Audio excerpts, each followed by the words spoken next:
Rast, ale jak mám ty vlasy světlý. A tak o tebe je to taky výrazné. Takový jakýsi divně, Navíc ještě na tom černým, víš, takže divně vyblitý. Náhodou, se dostanu něco vtipné. Jo, ještě se... Tak mi řekni, co mám za barvu vlasů. No, ty se tě chtěla zeptat, jak jsi to myslela vlastně, ty se máš plánu obarvit. No chci zrzavou červenou nějakou, nevím. Nevím, aby jsem to zase nepřehnala moc s tou zrzavou, ale...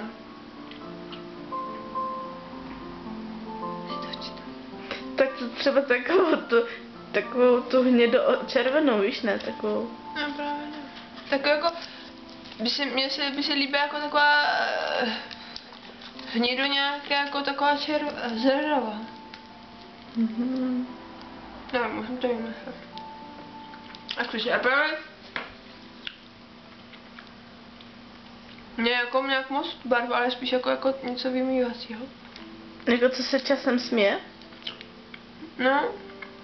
Ono nejdřív bych chtěla přemýšlet nad barvou a potom ti, no i když...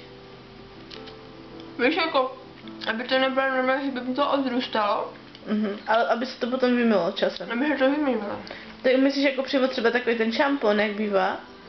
No to je právě málo odstínu. Já moc v těch barvách se nevyznám, že mě to nikdy nechytne, pokud si neodbarvím vlasy. Protože to je Takže... takové jakože třeba jenom tu takový, co je na chvilku, jako v tom pytlíku jenom. Jsem měla loni červenou. A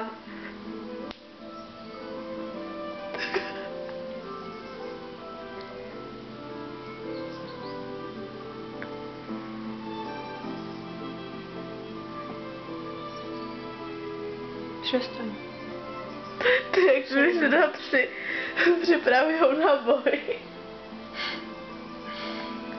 Nech to! To nedělá.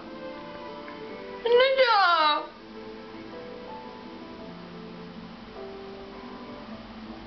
Škoda, že tady mám zachycenou celou postavu, to mám tam asi jenom tebe po břicho. To je dobré. Nech to! Už jsem si myslela, že jsi mi šlohla plany.